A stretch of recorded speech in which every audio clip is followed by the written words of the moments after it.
Yes. That was pretty much my brush with the law. And because the bounce rate is so high, I mean, technically people associate a higher number with good things, don't they? Yeah. Well, it's not hits. I mean, the number of people looking at the thing. Anyway, sorry, I'm rabbiting on a bit here, but that's brilliant. I suppose wealth and mindset. So finishing with the law firm, I was a bit stifled there. I didn't enjoy working for. I enjoyed being self-employed. I didn't enjoy working in an office. I enjoyed the people I was working with, but I didn't enjoy the sort of the whole law firm thing. You can't say this, and you're not allowed to say that. I mean, to give you an example, if you ever get an email from me, most of the emails I've got they have my contact details and things in it, but they don't have a disclaimer. My disclaimer is, I don't disclaim anything about this email. I'm actually quite proud of it. Okay, that's my disclaimer. Okay. Yeah. Have you ever had an email from a law firm, and the disclaimer usually takes up 2 pages? Yes. Yeah. Always. And at the end, it says, ironically, protect the environment. Don't print this off. Okay?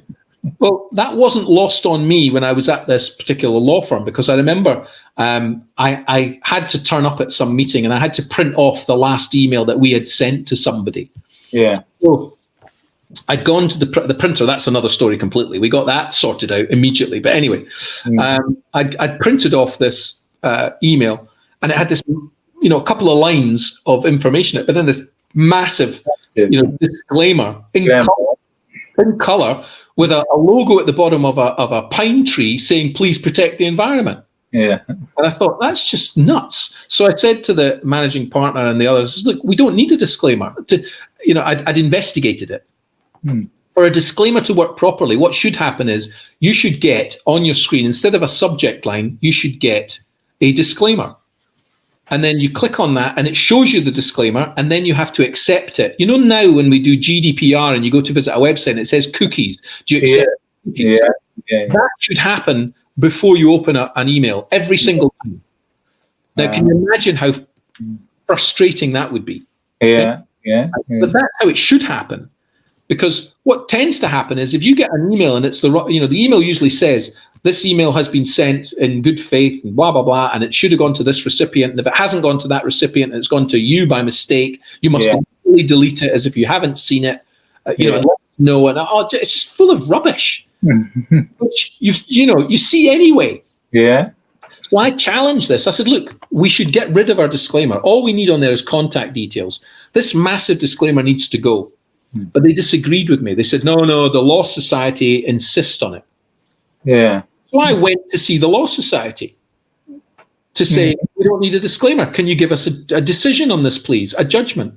And they wouldn't. They couldn't. They wouldn't. They couldn't give us they just said, well, no, you need to have a disclaimer. But they gave us no reason for having one. No viable reason for having a disclaimer. It's completely pointless.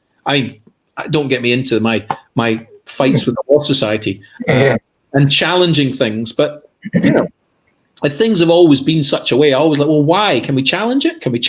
You've probably heard of a story of a woman. It's an old story about a woman who was taught how to cook by her mother, and whenever they got this leg of lamb, they always had to cut it in half. Cook it in the oven, and she's like, "Oh, this is why." She said, this is the best way. I was told this by my mother. She was taught it by her grandmother, who was taught it by her grandmother. And this is how we cook lamb.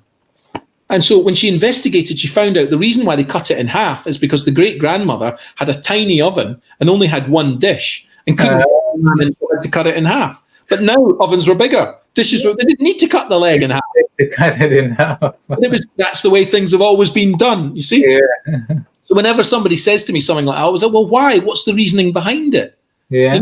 There's a reason behind. You can look it up. There's even a reason behind why the space shuttle has when it flew, it had the 2 rocket boosters on the back. Yeah. Engineers and scientists will tell you that that's not the best way. Why do they do it that way? And the answer is because it's the way they had to do it because of Roman chariots.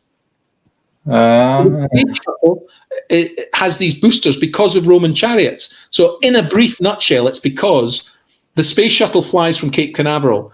The rocket boosters are made in Idaho. To get to Cape Canaveral, they have to go on a train. uh-huh. The train has to go through tunnels. The tunnels are only a certain size to fit the train. The train is a certain size to fit the tracks. The tracks are a certain size because when the first trains were made, they were made by carriage makers. Carriage makers had the rear wheels 4 foot 6 inches apart because when the Romans had Roman roads in Britain, the chariots went into the roads. The chariots were a certain size because it had 2 horses in front. Yeah. So the space shuttle rocket boosters were designed to fit the shape of 2 Roman horses' backsides. Yeah. Because, you know what I mean? It's just like... So whenever I hear that, that's why I always think about either that woman cutting the leg of lamb in half or the 2 horses' backside. The 2 horses, yeah. Wow, because big things like that, it's like you're saying, it's not something someone would think about, and because it's so massive, something like a rocket, people just say the scientists got it absolutely spot on, and it's just no, they worked within constraints that they didn't want to have to work within. So the logical solution would have been, well, let's pick a factory that doesn't have to send them by train, or let's pick a factory that they don't have to go through tunnels, or let's make them nearby instead. Yeah, nearby. That would have been the logical solution, but hey, never mind. Yeah. Wow. Well, so anyway, that's that. I then started doing a bit of blogging, and that blogging sort of led to other lawyers to approach me to tell me of their challenges, that sort of thing. I became a sort of quasi-mentor to lawyers, law firms. So I ended up leaving the law firm and I went to work with a guy called Brian Middleton. Lovely guy, died a couple of years ago, unfortunately. But Brian Middleton was a part of a company called 360 Legal. Yeah. And 360 Legal used to consult with law firms. So I do a bit of law firm consulting, basically showing them that how they would make a better profit. Again, using the Results Accountant Network system, which has systems, processes. Here's how you do things. Here's the best way that this works. And myself and Brian visited a number of firms, and we made them better, if you like. So I then got a couple of articles published in newspapers, national newspapers, that sort of thing. Then there were a lot of changes coming into the legal sector. The Clementi report came out, which allowed non-lawyers to own law firms. Lots of changes. A guy called Richard Susskind wrote a book called The End of Lawyers, when he said that artificial intelligence and all this was going to take over. We were not going to have lawyers anymore. The law firms were being squeezed. There was the global crash came. Lots of law firms went to the wall. Lots of lawyers committed suicide. It was a very turbulent time. So I was doing a bit of public speaking then, and I was talking at an event in London, and a guy came up to me and said, because I told, I had to earn the honor. What gave me the right to tell law firms how to run a business? So I had to tell a sort of potted version of the story I've just told you about my life.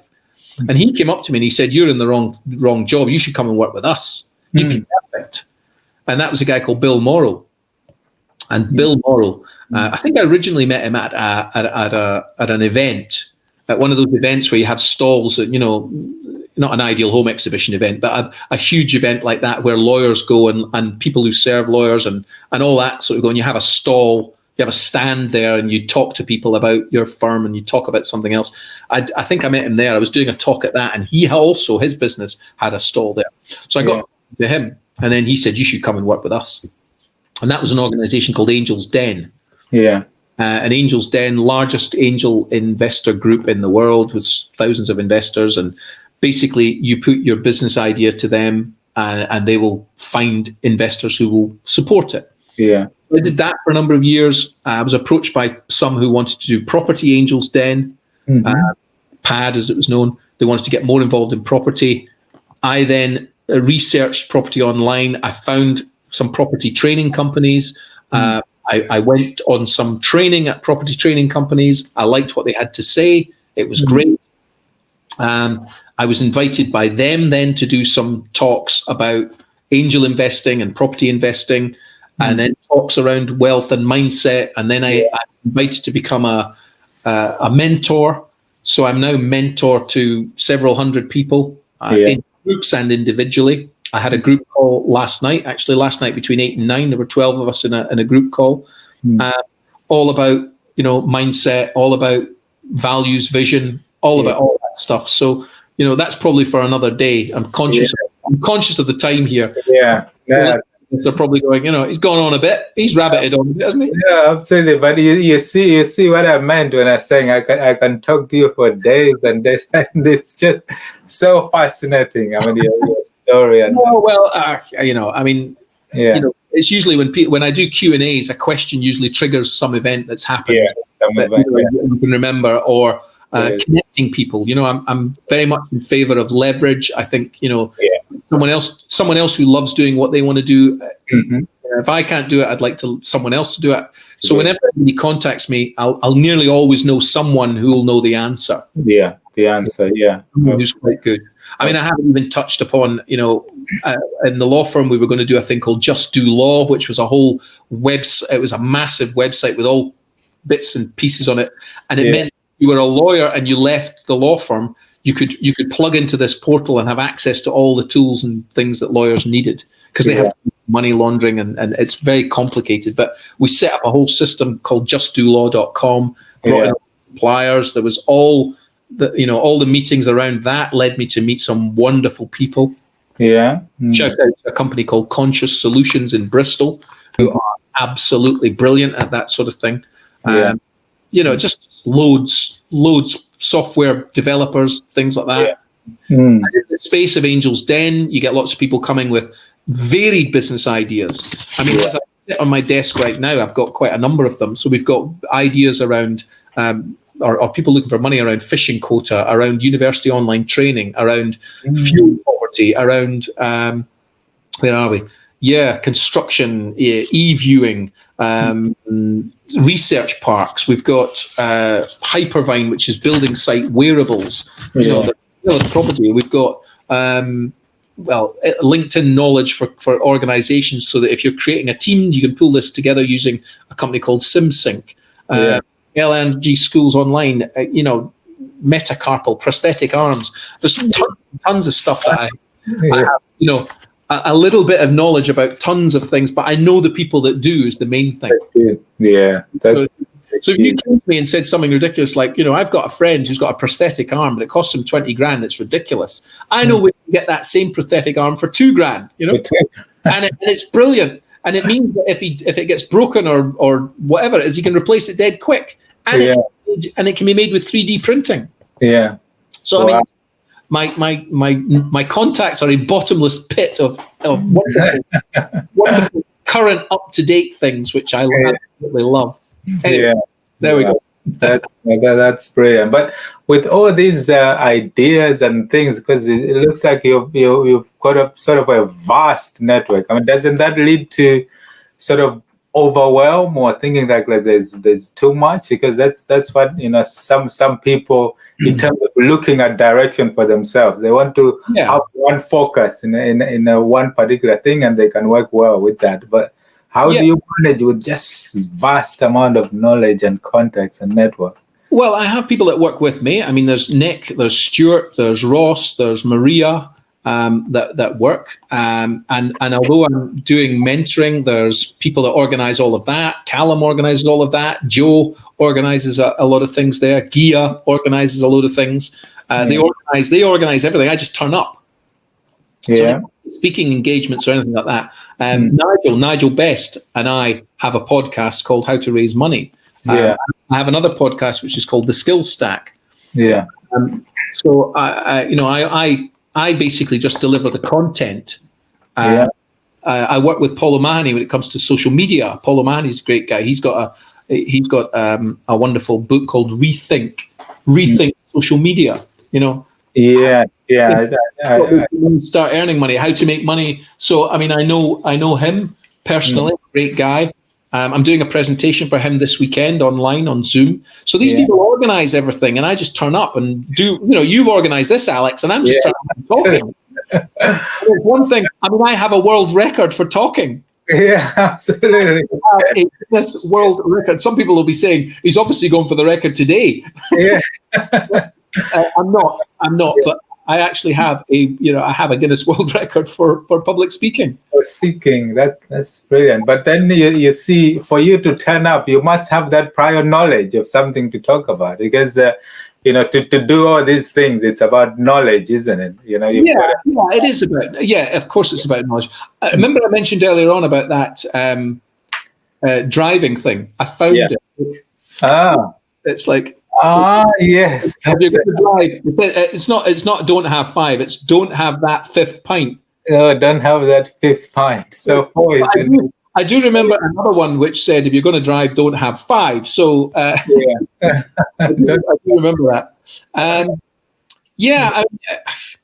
I suppose it's just about I like new stuff. I like new stuff. I like researching about new things. I like teaching, training, and helping other people. Yeah. And the best way to learn something is to teach it to someone else. Yeah. So so I enjoy that. Yeah. A lot. And in fact, one of the things that I would say is, if anyone's listening to this and you say they're worried about direction or getting shiny penny, doing too many things, etc. The answer to that is work out what your values are. What are your values first? There's a great book, Dr. John DeMartini, called The Values Factor. You can go to his website, which is drdemartini.com, and that doctor is DRDEMA, Go there, and it'll say values determination. You click on the link, answer 13 questions, and narrow down what your values are. Yeah. Another way of discovering your core values is to get cards like this. Discover your core values. Yeah. These are core value cards. That's the name of the company, hypnosis.com. Yeah. And then they have a whole range of cards you can probably see there. Yeah, education, assertiveness, active, hopeful. Yeah. There's all these values on here. And you use the cards essentially to create 3 piles. And say, well, yes, I like that one, or no, that's not me, or anything like that. Or you just, anyway, it tells you, the website there will tell you how to do it. Yeah. You can get the cards. They cost 20 quid on Amazon. They're great cards. Or you can do Dr. John DeMartini's, or do both. And then work out what your values are. So when I worked out mine, it was wealth, freedom, contribution, growth, harmony, and control. Now, you can see that those are incompatible with being a lawyer. Harmony, control. Now, I mean control, meaning I manage my life effectively. I don't mean controlling other people. Harmony, everything in business, family life, just we should live in harmony. Peace, love, and harmony. Growth, mentally, spiritually, and financially, teaching, training, and helping others. So there's one of my values. Contribution, inspiration, health, family, love. Once you find out, and that's one thing I teach in the skills stack, is to find out your purpose. So what is your purpose? And the way you find your purpose is by doing your values. Now, if you find out what you love doing, okay, and I love public speaking, I love presenting, I love teaching, training, this kind of thing, as you can tell, I do this for hours, quite honestly. I'm fascinated, absolutely. When we finish this call, shoot soon, I have to say. I have one-to-one calls lined up with people who want to speak to me, people who've paid me money for guidance and things like that. So, and in about half an hour, I have my first one, and then I have a few others after that. Yeah. So some days I might go from 7 a.m. until 9 p.m. at night, one-to-one calls, etc., and it doesn't drain me. It actually energizes me because I'm doing what I enjoy.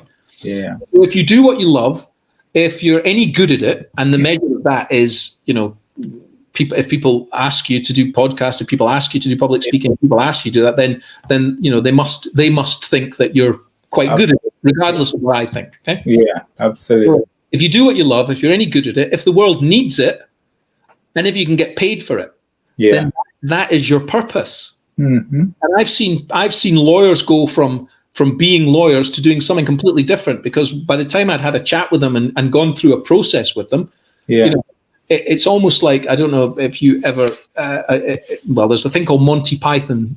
Have you heard of Monty Python? Yeah. Monty Python. Michael Palin in Monty Python. And he's in a scene with the woman who plays Polly in Fawlty Towers. Fawlty Towers, yeah. And he says to her, I never wanted to do this. I wanted to be a lumberjack. And then singing the song of he's a lumberjack and he's okay.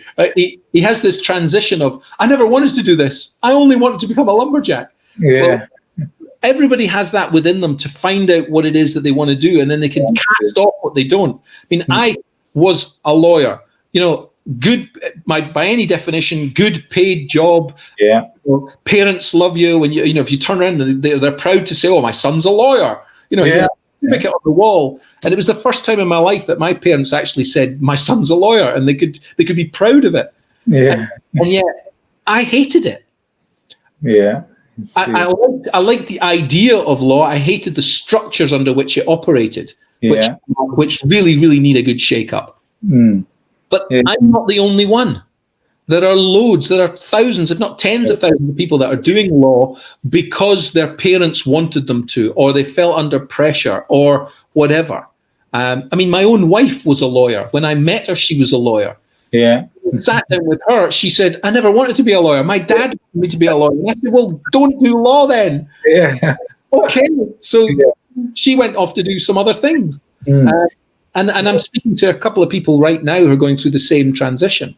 So there's lawyers, there's doctors, there's accountants, there's chiropractors, there's all sorts of professionals I've spoken to who do different things now.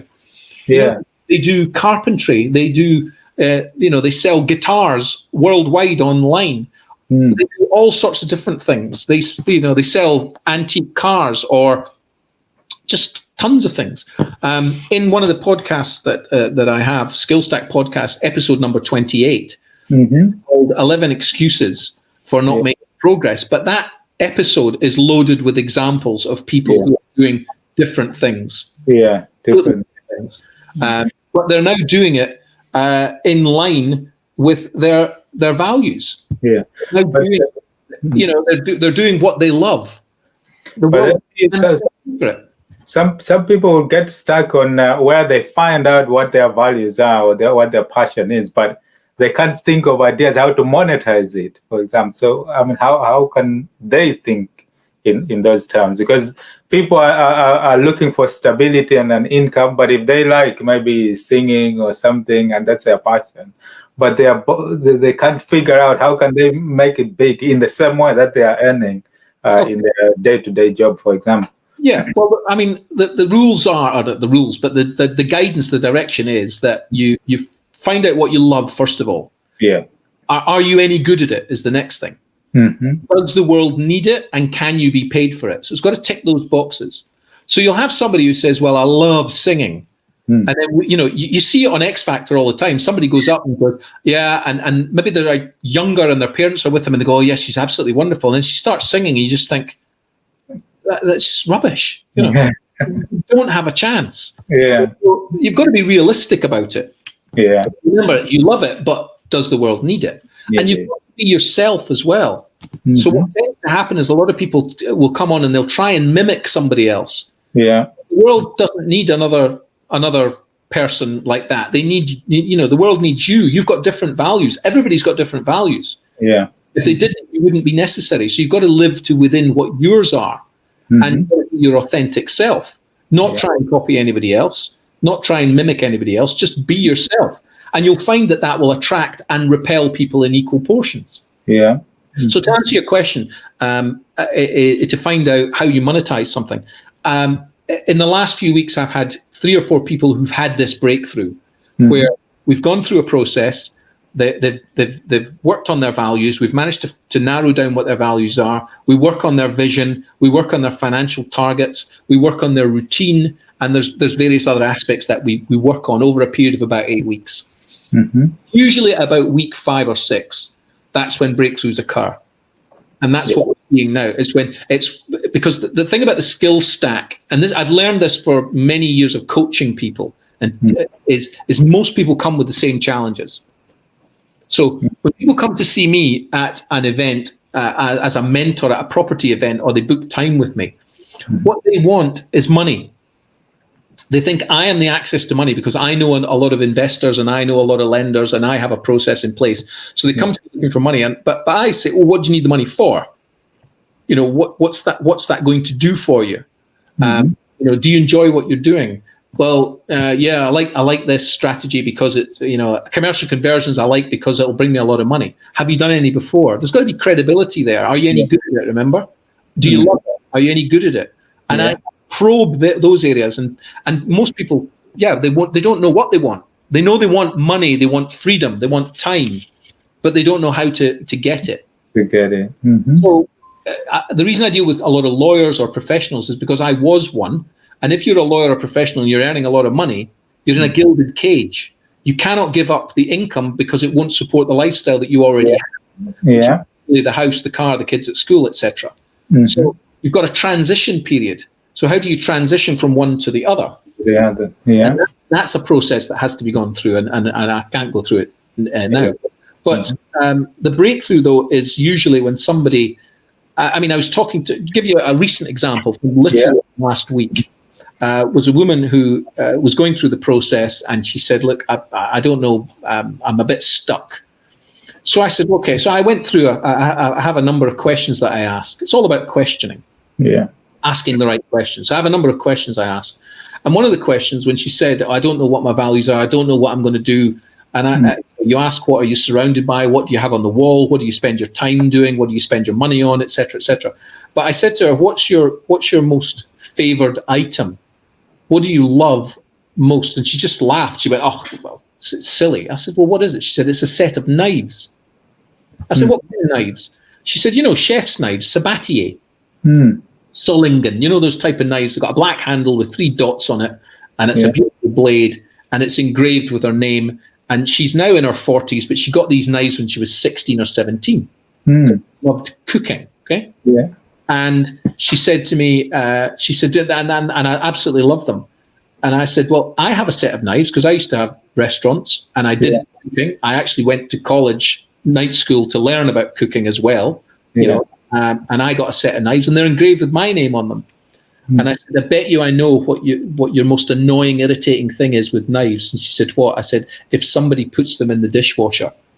And she went, oh God, I can't stand that. Yeah. You're not putting my knives in the dishwasher. You're not. These knives are good quality in the handle. If you put them in the dishwasher, the wooden handle separates away. The blade is the important part, but you need the handle, Yeah. So it mustn't go in a dishwasher. And we talked and laughed and joked about that. And then it turns out that in the 1980s and 90s, she had gone around Scotland, most of the stately homes in Scotland, cooking game meat like venison, partridge, pheasant, rabbits, hares, that sort of thing. She'd done all these sort of dinner parties for these stately homes all over Scotland. And she had some fantastic memories, lots of pictures and so on. And I said, okay, let me ask you a question. Would you do that again now? Oh, I'd absolutely love to. I said, but then she started doing what most people do. I can't for the following reasons, and then giving me all the reasons why she can't do something. So I said, well, okay, have you ever heard of a program called Outlander? And she said, no. Well, Outlander is massive. If you haven't watched it, you ought to watch it. It's about Scotland. Okay, the Americans love it. And when I say love it, I mean they're mad for it. Right? The Americans are absolutely mad for Outlander. And it's a bizarre. It's a program that is by the books. The author, I'll find in a second. The author is Diana Gabaldon. Diana Gabaldon wrote the book called Outlander, and it's a bizarre story. It's a story of a woman after the Second World War. She goes on honeymoon with her husband to Scotland to this standing stones, and she touches on the standing stones and basically falls into the past. And she wakes up in Scotland in 1743. There was a massive rebellion in Scotland in 1745, the Jacobite rebellion. And then there was Culloden and all the rest of it. So she goes back in time. But in her previous life, she was a doctor. So she arrives back in time with all this medical knowledge. And she's, treating people who've been injured and all this kind of kind. They think she's a witch and this and that. Anyway, she meets this guy. It's a fantastic story. I mean, it really is a brilliant. It's on Netflix. I swear to God, you'll binge watch it. Yeah, absolutely. Outlander. Now, I said to her, I said, look, Americans are mad for that. You've gone on around all these locations. You should be putting down the recipes. You should be talking the story and basically using the hashtag Outlander. And I said, look, there's an example of a photographer, right, who has he's a photographer taking people around Scotland. Yeah, he's fully booked.